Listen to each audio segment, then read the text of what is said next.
అందరికీ నమస్కారం. Welcome to Varahi news. నేను మీ వరప్రసాద్. ఈరోజు ఉదయం నేను లేవగానే ముందుగా అన్నీ ఇప్పుడు మన 'ఆంధ్రజ్యోతి' కావచ్చు, 'ఈనాడు' కావచ్చు, 'సాక్షి' పేపర్ కావచ్చు, మిగిలిన ఇలా అన్ని రకాల పేపర్‌లని చూడడం ఒక అలవాటు నాకు. ఆ అలవాటులోనే రోజు చూసినట్టుగానే 'సాక్షి' పేపర్ ముందుగా నేనేదైనా స్టార్టింగ్ చూసేది 'సాక్షి' పేపర్. ఎందుకంటే ఏదైతే ఆ పేపర్‌లో అధికార పార్టీ గురించి భజన చేయాలి అంటే ఈ పేపర్ తర్వాత. ఎందుకంటే అది వాళ్ళ సొంత పేపర్ కాబట్టి భజన చేసుకుంటారు. అది మనందరికీ తెలిసింది. అయితే ఈ రోజు నేను చూసిన వార్త ఏంటి అంటే, మిగిలిన అన్ని పేపర్‌లలో గాని, లేదంటే మిగిలిన అన్ని న్యూస్ ఛానెల్‌లో గాని inner ring road Amaravati IRR రోడ్డుకు సంబంధించి గతంలో చంద్రబాబు నాయుడు మీద అక్రమ కేసు పెట్టిన అంశం మనకు తెలుసు. దాదాపు ఆయన మీద కేసులు పెట్టి 53 రోజుల పాటు జైల్లో ఉంచారు. అదే సందర్భంలో నారా లోకేష్ మీద కూడా ఇన్నర్ రింగ్ రోడ్ అంశంలో ఏ6 ఆర్ ఏ16 గానో సంథింగ్ నాకు కరెక్ట్‌గా గుర్తులేదు గానీ, లిస్ట్‌లో చేర్చిన పరిస్థితి మనందరికీ తెలుసు. ఈయన అమిత్ షాని కలిసొచ్చిన తర్వాత మేము అరెస్ట్ చేయట్లేదు. 41A నోటీస్ మాత్రమే ఇస్తున్నాం అని చెప్పి ఢిల్లీ వెళ్లారు. వాళ్ళు ఢిల్లీ వెళ్ళిన తర్వాత ఇక్కడ ఈ సాక్షి పేపర్ గాని, సాక్షి ఛానల్ గాని ఏమని భజన చేశారు? లోకేష్ భయపడ్డాడు, పారిపోయాడు అని ఒకటే ప్రచారం చేశారు. కానీ అదే రోజు సాయంత్రానికి లోకేష్ బయటకొచ్చి నేనెక్కడికి పోలేదు. ఇక్కడే ఢిల్లీలోనే ఉన్నాను. రండి నోటీసులు తీసుకుంటాను అని చెప్పారు. అంటే సీఐడీ అధికారులు ఎళ్ళకుండానే ఎళ్లారు. లోకేష్ పారిపోయాడు, కనపడట్లేదు. ఇవి వాళ్ళ పేపర్‌లో పెద్ద హెడ్డింగ్‌లో పెట్టుకున్న పరిస్థితి. లోకేష్ వచ్చి స్టేట్మెంట్ ఇచ్చేసరికి అన్నీ మూసుకొని తెల్లారిపాటికి సీఐడీ అక్కడికెళ్ళి దాదాపు అరగంట పాటు కూర్చొని చర్చలు జరిపి నోటీస్ ఇచ్చి వచ్చిన పరిస్థితి. మళ్ళీ ఇప్పుడు తెర మీదకి ఎందుకు వచ్చిందయ్యా అంటే, లోకేష్ యువగలం బహిరంగ సభ, ముగింపు సభ నవశకానికి నాంది. గతంలో ఒక వీడియోలో చెప్పాను నేను ఈ అంశం గురించి. ఆ సభలో రెడ్ బుక్‌ని చూపించుకుంటూ ఎవరైతే తప్పు చేసిన అధికారులు గాని, నాయకులు గాని ఉన్నారో వాళ్ళందరికీ ఖచ్చితంగా చట్ట ప్రకారం శిక్ష పడేంత వరకు పోరాటం చేస్తాను అని చెప్పి లోకేష్ చాలా స్పష్టంగా చెప్పారు. ఆయనేమన్నా రౌడీలాగా రేపు అధికారంలోకి రాగానే ఇందులో రాసుకున్న పేర్లు ఎవరెవరైతే ఉన్నారో వాళ్ళందరినీ ఖచ్చితంగా చట్టాలకు అతీతంగా నేను శిక్షిస్తానని ఎక్కడైనా చెప్పాడా? లేదు కదా! చట్టానికి అనుకూలంగా చట్టబద్ధంగానే తప్పు చేసిన వాళ్ళని శిక్షిస్తానని చెప్పాడు. దాంతో సిఐడి అధికారులు మరి తప్పు చేశారు కదా! గుమ్మడికాయలు దొంగ ఎవరయ్యా అంటే భుజాలను తడుముకున్నట్టుగా సిఐడి వెంటనే సిబిఐ కోర్టుని ఆశ్రయించేసింది. లోకేష్ మమ్మల్ని బెదిరిస్తున్నాడు, అధికారులను బెదిరిస్తున్నాడు, రేపు అధికారంలోకి వచ్చాక అందరినీ శిక్షిస్తాడంట, ఎర్ర పుస్తకం ఒకటి చూపించి భయపెడుతున్నాడు అని సిబిఐ కోర్టులో పిటిషన్ వేసిన పరిస్థితి. మరి సిబిఐ కోర్టు కూడా దీని మీద విచారణ జరిపింది. అయితే జనవరి 9వ తేదీకి అంటే 2024 జనవరి 9వ తేదీకి ఈ అంశాన్ని వాయిదా వేసిన పరిస్థితి.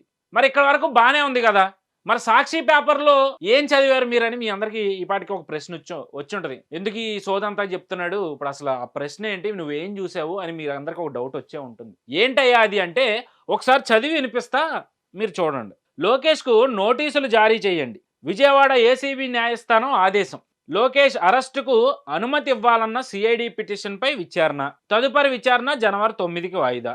ఒకసారి గట్టిగా చెవులు దగ్గర పెట్టుకునేనండి, అండర్‌లైన్ చేసుకోండి. నోటీసులు ఇచ్చేందుకు వెళ్ళిన సిఐడి అధికారులు ఇంట్లో ఉన్న బయటకు రాని లోకేష్. ఏంటి అసలు ఇది? ఏం వార్త ఇది? వీళ్ళంట నోటీసులు ఇవ్వడానికి వెళ్ళారంట, ఇంట్లో ఉండి కూడా బయటికి రాలేదంట. ఏమన్నా పిచ్చా? అసలు నిజంగా ఇంత భజన అవసరమా? తప్పు చేయని వాడిని తప్పు చేశాడని చెప్పి 100 సార్లు చెప్పిన అబద్ధాన్ని పదే పదే చెప్పి ఎన్నేళ్ళు జనాలను మోసం చేద్దామని. అసలు ఇన్నర్ రింగ్ రోడ్ ఎక్కడుంది సార్? సార్ సిఐడి చీఫ్ గారు సంజయ్ గారు, ఏజీ పొన్నవాళ్ళు సుధాకర్ రెడ్డి గారు, అసలు మీకు బుర్రలో గుజ్జుందా? ప్రశాంత్ కిషోర్ గుజ్జు వాడేసినట్టు మీ గుజ్జు కూడా జగన్మోహన్ రెడ్డి అని టీం వాడేసిందా? అసలు ఇక్కడ రాశారు కదా నోటీసులు ఇవ్వడానికి వెళ్తే ఇంట్లో ఉండి కూడా బయటకు రాలేదు అని. అసలు నాకు ఇక్కడ ఒక డౌట్ వచ్చింది. వీళ్ళు నిజంగా నోటీసులు ఇవ్వడానికి వెళ్తే లోకేష్ బయటికి రాలేదా? లేదంటే రేపు తెలుగుదేశం అధికారంలోకి రాబోతుంది కాబట్టి రేపు అధికారంలోకి వచ్చిన తర్వాత ఆల్రెడీ వీళ్ళ పేర్లు రెడ్ బుక్‌లో లిస్ట్ అయి ఉన్నాయి కాబట్టి మా జోలికి రావద్దు సార్ అని కాళ్ళ వేళ్ళ పడి బతిమాలుకోవడానికి వెళ్ళడం వల్ల లోకేష్ బయటికి రాలేదా? ఇక్కడ ఇదే నాకు వచ్చిన డౌట్. వాస్తవంలోకి వెళ్తే నిజంగా వీళ్ళందరూ తప్పు చేశారు. తప్పుడు కేసులు పెట్టి ఇబ్బంది పెట్టాలని చూశారు. ఇబ్బంది పెట్టారు. మరి రేపు వీళ్ళని ఊరికనే వదిలేస్తే ఎలా? వీళ్ళని చూసుకుని ఇంకా రెచ్చిపోయేవాళ్ళు ఉంటారు వచ్చే కాలంలో. భవిష్యత్తుకి ఒక భయం అనేది ఉండాలి కదా! తప్పు చేస్తే శిక్షించే వాళ్ళు ఉంటారు అనే ఒక భయం ఉండాలి కదా! ఆ భయాన్ని ఎర్ర పుస్తకం రూపంలో లోకేష్ తీసుకొచ్చారు.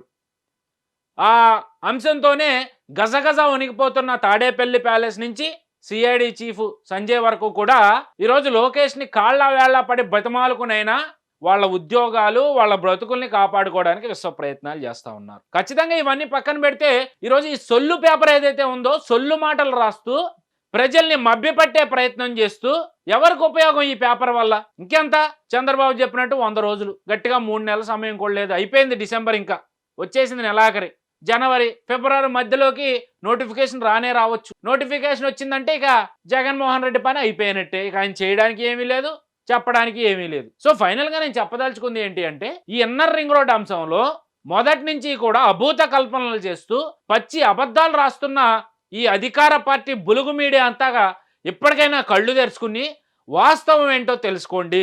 రేపు మీరు అధికారంలోకి రాలేకపోతా ఉన్నారు. మీరు అధికారంలోకి రాని రోజున మీ భవిష్యత్తు ఏంటి, మీ బతుకులేంటి అనేది ఒకసారి ఆలోచించుకోండి. ఇది మానేసి ఎంతవరకు నేను భజనే చేస్తా ఎంతకాలం అంటే చూస్తూ ఊరుకునే ప్రజలు లేరు. ఈరోజు నిశ్శబ్ద యుద్ధం వల్ల తాడేపల్లి ప్యాలెస్లో ఉన్న అద్దాలన్నీ పగిలిపోయేంత శబ్దం వచ్చేలా రేపు ఏప్రిల్లో జరిగితే ఏప్రిల్లో, లేకపోతే ఇంకా తర్వాత ముందో జరిగితే ఆ ఎన్నికల్లో ఖచ్చితంగా బటన్ గట్టిగా నొక్కబోతా ఉన్నారనేది మీరు మైండ్లో పెట్టుకుని వ్యవహరించండి ఎప్పటికైనా.